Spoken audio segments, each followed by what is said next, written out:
On this live broadcasted episode, Dr. Bruce Hartman is going to talk to us about why Jesus is good for business.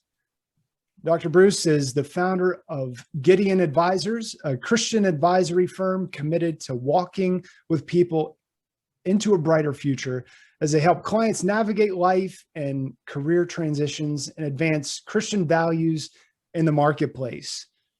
He's a seasoned executive with 30 years of success creating shareholder value for Fortune 500 firms, including Yankee Candle and Foot Locker, where he was the CFO for both of those companies. Dr. Hartman left the corporate world to study Jesus and received his doctorate degree in ministry. He's the author of Jesus and Company, which shows how Jesus's message is good for business and explains the close connection between strong Christian ethics and business performance. BruceLHartman.com is the website. Put that in the chat so you can check that out after the presentation today. Also want to let you know I'm sure you're seeing the PowerPoint right now. You can alternate while Dr. Bruce is talking. You're welcome to alternate to where you can enlarge his video frame and minimize the PowerPoint and vice versa. So, Dr. Bruce, thanks for coming to share your wisdom with us today. I'll turn it over to you. Well, thank you, Darren, and thank you for your organization and inviting me. So good morning, everybody, and welcome. I have my presentations about 30 to 40 minutes. We want to make sure we leave time for questions at the end. And as I go along, please jot down your questions, and it's kind of my favorite time during these presentations. So Jesus is good for business. That's the story today, and I'm going to tell you how and why. So a little bit about myself. I think Darren did a wonderful job talking about me. I was a Fortune 500 CFO/CAO, and I'll tell you what that means. So not only was I in charge of finance, I was also in charge of anything that the CEOs that I worked for didn't want to do. And I think that's an important part of, my life and career, that I was really just a wonderful ability to be able to go outside the world of finance. I left my career almost now 10 years ago, and I was compelled because Jesus shut every door but the one he wanted me to go to, and that was to get an MDiv. And then I also subsequently got a doctorate in ministry. So that was 7 years of schooling, 3 years of getting a master's. It's a 90 credit curriculum, and then a doctorate in ministry. And it was 4 years, a lot of hard work, but I would also say it was one of the more enjoyable times of my life. So what am I today? I'm a Christian advisor. I spend a lot of time working with folks that have been displaced or trying to enter the workforce. A lot of my clients are either under 30 and they're looking to get a job, obtain a job, but they constantly hear, how do I get a job if I don't have experience, but I can't get the experience if I get a job? So I work with a lot of folks like that. And I also work with a lot of people that have been displaced after the age of 50. One of the things that is unfortunately true in our society, when you become 50 and you become displaced, it's much harder to find a job than when you're younger. So I work with a lot of those folks. I do some coaching, and I also work with businesses that are struggling. Usually I get calls when things are dire. And not that that bothers me, because Jesus sends these people to me. My wife always says, where do your clients come from? I say, I have no idea. It's usually they just show up, and I know that's the way Jesus works. So I've written 3 books: Jesus and Company, Your Faith Has Made You Well, and Spend a Year with Jesus. And there's a 4th book coming out soon in spring 2021. So back to So does Jesus and business go together? Here's why I asked this question. On one side, my friends, my CEO friends, and people I've worked with for years feel like that the church thinks that they're soulless creatures. And then a second group, which is the religious world. I've actually been told that when I wrote my book, Jesus and Company, that was sinful. So that's interesting. It's an interesting thought to think that you have two worlds that need to work together and they're very distrusting of each other. So a story I want to tell you is after I wrote my book, Jesus and Company, I went to a number of churches to talk about the book. And I went into this massive church in New Bern, North Carolina, a very old church. And when I went into the pastor's office, it was a more ornate office than I ever had, or any of my CEOs had ever had in my career. And when I sat down, his first words to me was, mixing Jesus and business is sinful. Why would you do something like that? So I remember my answer to him was, why not? Why can't we do that? What is wrong with that? So that's what I always say to folks now when they come to me from either side, whether it's a theological side or the business world, why not bring Jesus into the workplace? And I'm going to explain to you why here as we go forward. So Jesus is good for business. And I've listed out here a few verses that Jesus talked about that apply directly to business. The number one responsibility of a private or public business is to sell products to customers. And if you want to have great customer loyalty, and obviously that will generate sales for you, follow the golden rule. Do unto others as you would have them do unto you. The second thing I'm going to talk about is businesses perform better that use Christian ethics. So we'll talk a little bit about that. The third is know the facts. And this is one thing that I see today in our society, not just in business or throughout our society, is people have narratives and agenda. And what Jesus said to us was, the truth will set you free. And you'll see how a CFO used that in his conversations with folks. The fourth point I want to bring up is Jesus says, and we all know this, love thy God and love thy neighbor as you love thy God with all your heart and soul, and love thy neighbor as you love yourself. I apply this to employees. Love your employees. If customers are the number one asset of a business, number two are the employees. Then I want to explain to you why Chick-fil-A outperforms. So next slide. So we talked about customer service. To me, that's the number one priority. And you'll notice throughout these slides, I don't talk about P&L. I don't talk about revenue. I don't talk about assets. I don't talk about liability. We're going to focus on what counts, and customers count. And the simple message of the golden rule is all that's required. And here's a sad story about customer service. For every 7 customers that you overwhelm with great service, it only takes 1 to eliminate all that goodwill. And that's one of the reasons, besides being the right thing to do, maintaining great customer service is the healthiest thing you can do. And the best way to do it, just treat your customers the way you'd want to be treated.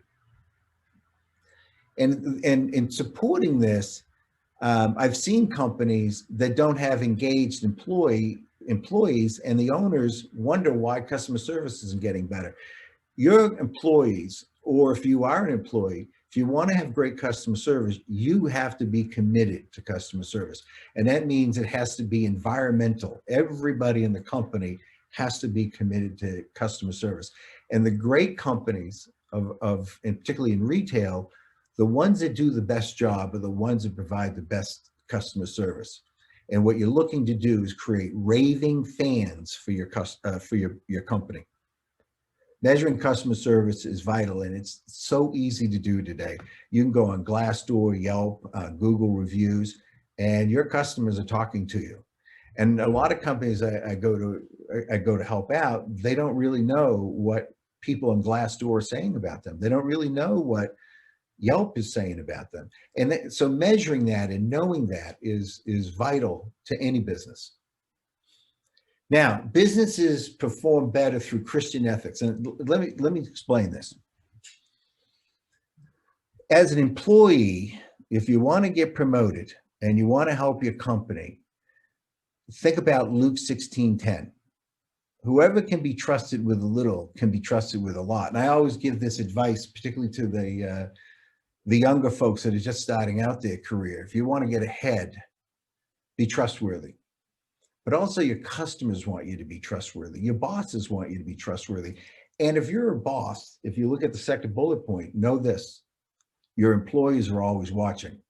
They won't tell you what they're thinking, but they're always watching. So if you want to have a trustworthy organization, one that people believe in and will fight hard for, then you also have to exhibit this attitude of ethics or Christian ethics. And the thought of what would Jesus do definitely applies here. Now, goodwill is, to me, the most important intangible asset that any company has. You won't find it on the balance sheet. You won't find it in the income statement. You won't even find it discussed in business meetings. But goodwill is what keeps your employees happy and keeps your fans, your customers, raving fans. And a lot of that is how you deal ethically. Now, one of the things that I find too often is the salesperson or the employee has already decided what they want for the customer or what they want for the employee. And they'll do anything to get to that point of view. So always think about goodwill. Little things that you think cost you a lot of money don't really cost you a lot of money. What they do is they give you goodwill. The second thing is, and I apologize to any Christian ethic or even ethics professors, all of Christian ethics comes down to what ought I to do? And so that's the question that we all get asked every 5 or 10 minutes, every hour, every day. What ought I to do? And it's simple. Whatever Jesus would want you to do is what you ought to do. So that word ought comes up in every business decision that you make. And it's always going to be directed to what you think Jesus would do. And there's this old saying about the means justify the ends. And Jesus would definitely disagree with that. How you drive at your results is just as important as the results, because the results that are arrived at through honest Christian values are far more sustainable than the ones that aren't. So when you have a company that has Christian ethics, and this gets to me, the heart of the issue, it's about trust. And trust doesn't happen overnight. We live in a world where we have salespeople that are somewhat manipulative. We have people that say the check's in the mail. I mean, you know, all of the things that people do. But trust is a difference maker in a business. It's how you get engaged employees. It's how you get raving fans as customers. And it takes patience and persistence. You don't earn trust by one act. You earn trust by stringing together a number of Christian values over and over and over again. And you got to be persistent about it, and you got to be patient about it. And if you run a business, trust should be part of all your employee reviews. Now, the next one, there's know the facts, the truth will set you free. I love this quote by Jesus. We live in a world today where people have their narratives, or there are narratives that organizations want us to think about. And people always have agenda. And by the way, that's not new in the 21st century. That existed 5,000 years ago or 6,000. This whole narrative or agenda or bipartisanship or whatever we want to call it, that's existed for centuries, millenniums. So one of the things, if you're going to be in business and you're going to run a business or you're going to be part of a business, you have to be honest and objective with the facts. And they're everything in finding solution. You can't find the real solution without knowing what the truth is, what's really going on. And a lot of times what you hear and what you see may be just what somebody's telling you they want you to hear. So you've always got to be in a struggle to find out what the honest answer is and what are the objective facts. One of the things one of my professors taught me early in as I was getting my MDiv is to always go to the source document. Always get as close as you can to the source to find out what's really going on. And that's advice that I would give to any business person. That's one of the reasons why Jesus is saying the truth will set you free. Don't take shortcuts. When you take shortcuts, you can miss important points in terms of the facts, the honest and objective facts.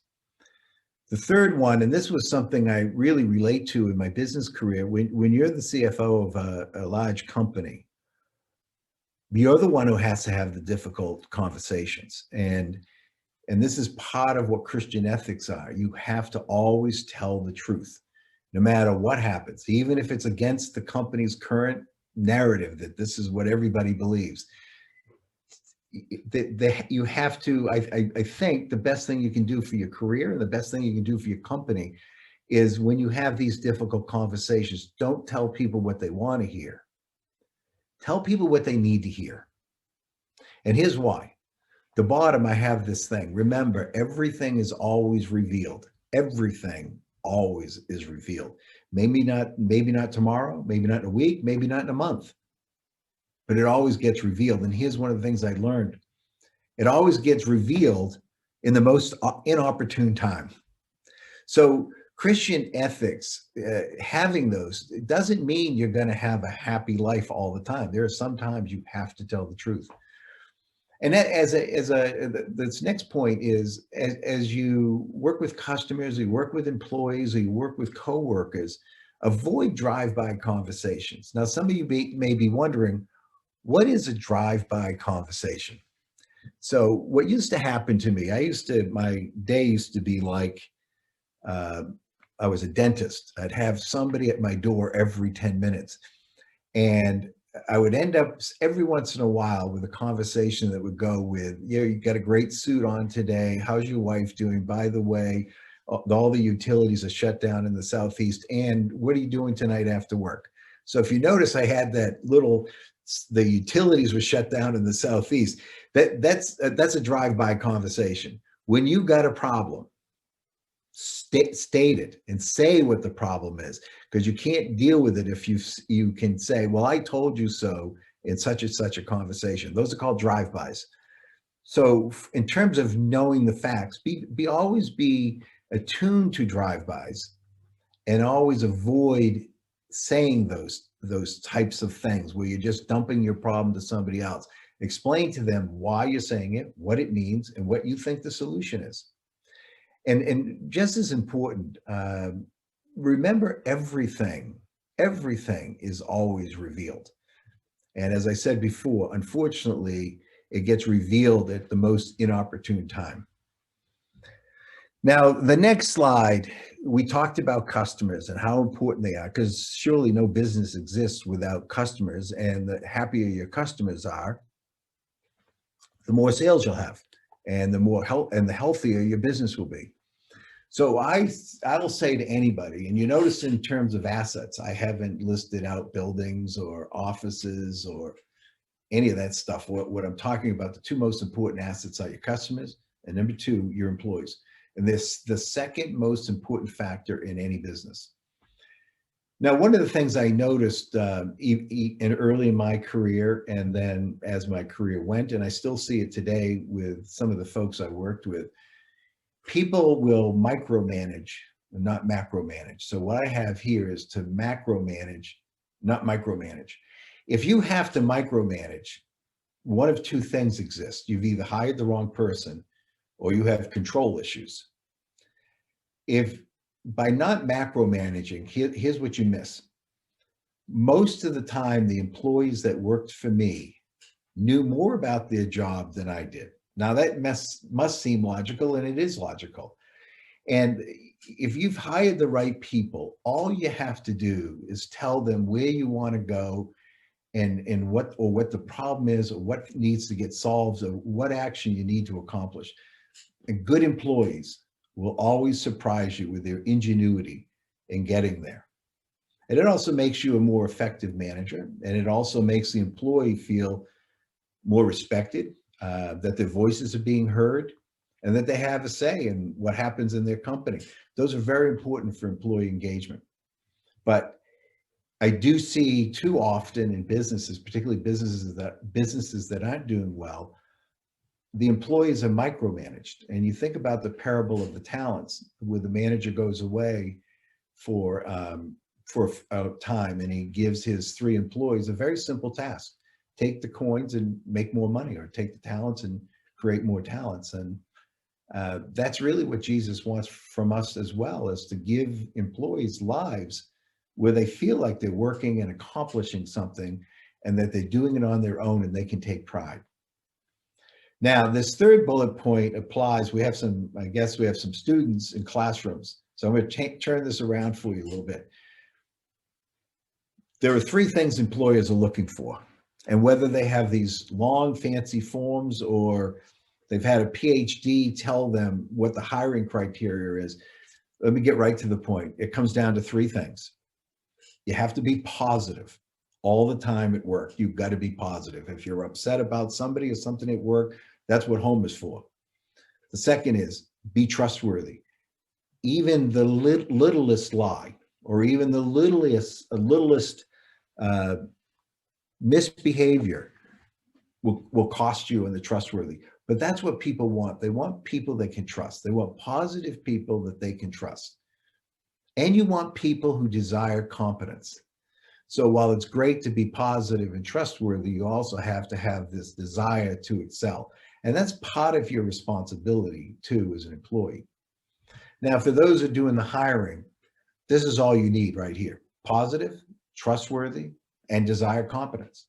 When you have that, you can do macro management. But if you're still doing macro management and you're hiring that, the issue is a control issue on your part.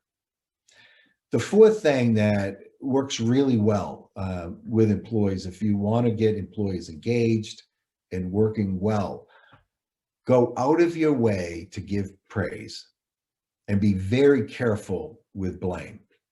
I mean, there are times where you have to do counseling, particularly for negative behavior, don't get me wrong.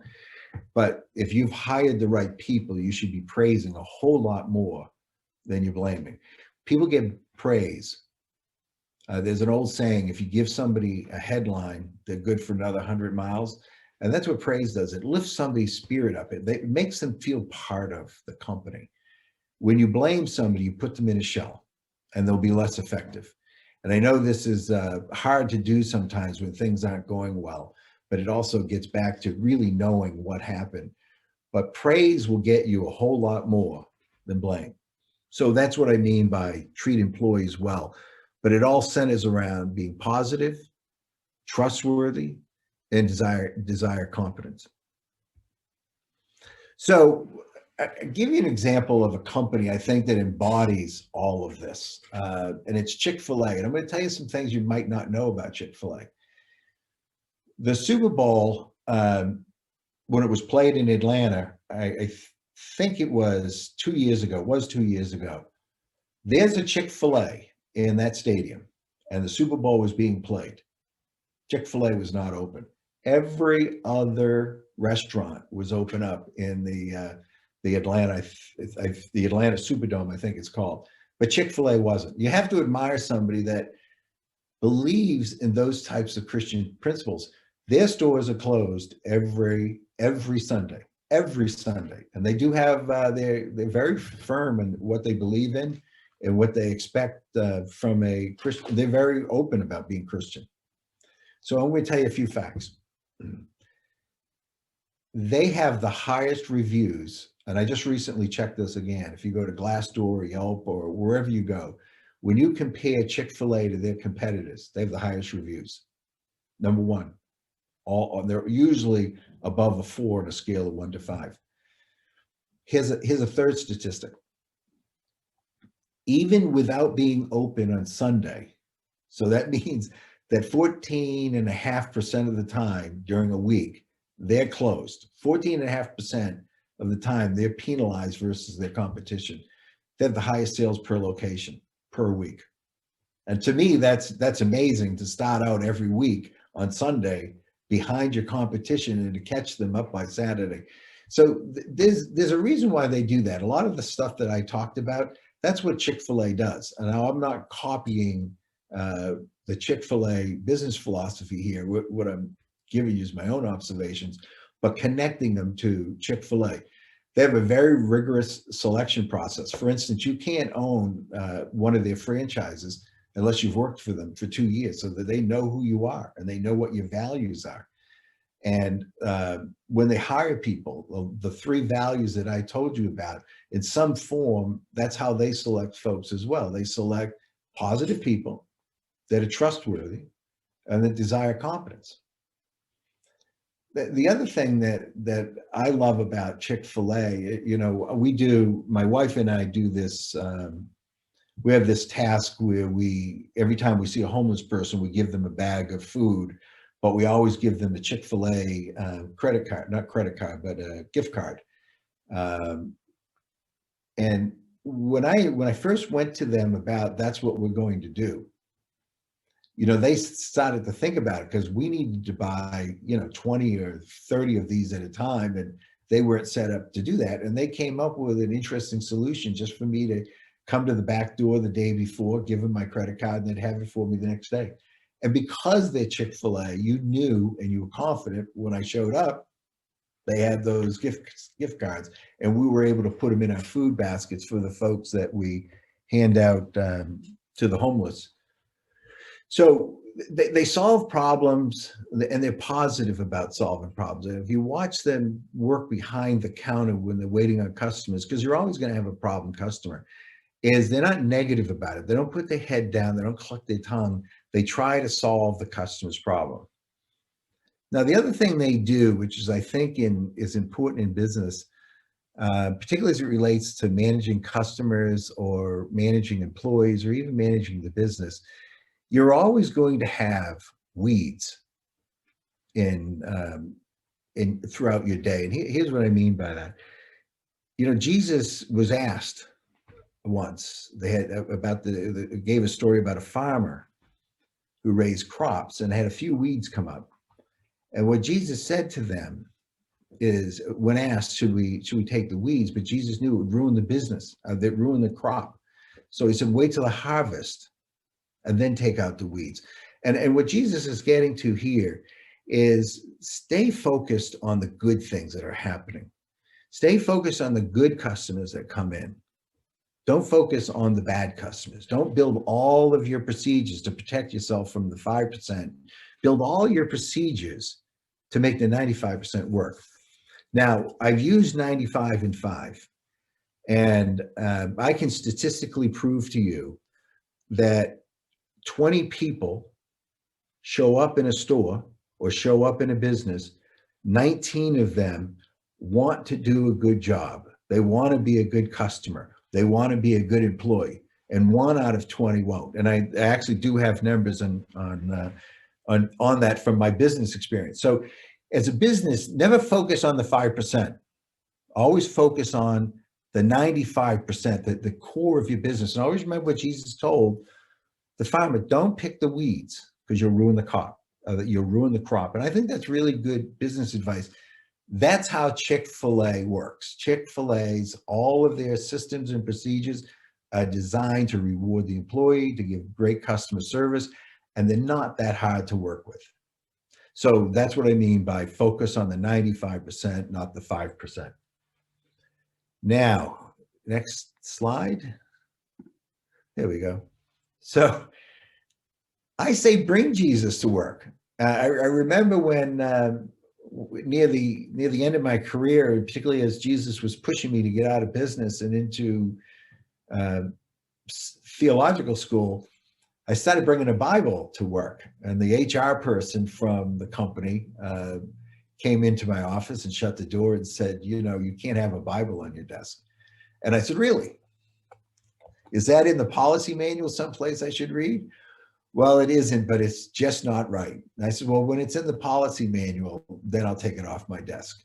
And so, and what I told her later on is because I had a Bible on my desk, people would come in and shut the door and tell me about their problems. And what the Bible does and what Jesus does, it opens up you to hear and help other people. It opens up their hearts because they know they can trust you. So when we think about bringing Jesus to work, Jesus is everything in our life. And if we compartmentalize Jesus, is not what Jesus would want us to do. So some of the things that, how do you bring Jesus to work? One, pray continuously, privately, or have prayer groups if people are open for them. But one of the things I talk about in terms of evangelism, everybody always says to me, what's good evangelism? And how you live your life is the best sermon you'll ever deliver. So it's not about telling people you must believe or you're going to go to wherever it is you're supposed to go if you don't believe. It's more about living the gospel, not just knowing the gospel. And praying continuously and living that life, you start to observe what Jesus wants you to do, particularly as a business, but you also start seeing why things are happening. Second thing, Jesus is always with you, always with you. Today, coincidences happen. I don't even laugh anymore when I find out coincidences. Last week, I only had one. I had no slots open on my helping people find a job. They were all booked up, and this one person was calling me to tell me that he got the job he'd been looking for. At the same time that he was calling, I was on the phone with a woman who had been displaced from work and needed help. And I just thought that was typical of Jesus, to make sure the coincidence was so close together that I would know it was nothing but Jesus that was in the middle of this. And so naturally the person did get the job. I did have that other person fill that slot. And, that's when I say Jesus is always with you, he's always there. Always look for him, always think about it. And people will tell you, well, that's just a coincidence, but do the math sometime. You'll see there's too many coincidences in my life for this not to be providence. Now, the last point that I'm going to talk about in terms of bringing Jesus to business, depending on the theological professor you talk to, there's either 39 or 43 parables, and it all depends on how they count it. But let's just say there's 39. 75% of those parables are business oriented. So a task to do after this webinar today, just go to Wikipedia and type in parables of Jesus, and they'll list them all out for you. And then go through each one and say to yourself, is that business oriented or is that something else? What you'll find is 75% of the parables are business oriented. Make no mistake about it. Jesus was with the people. He was in the marketplace. And that's why 75% of the parables are business oriented. That's where the people were. The 165 million Americans work in the United States every day. That's half of all people. The other people are either retired, they're in school, they're youth, or they're displaced from the workforce. So when you think about where would Jesus go if he wanted to evangelize the world, he's going to the marketplace.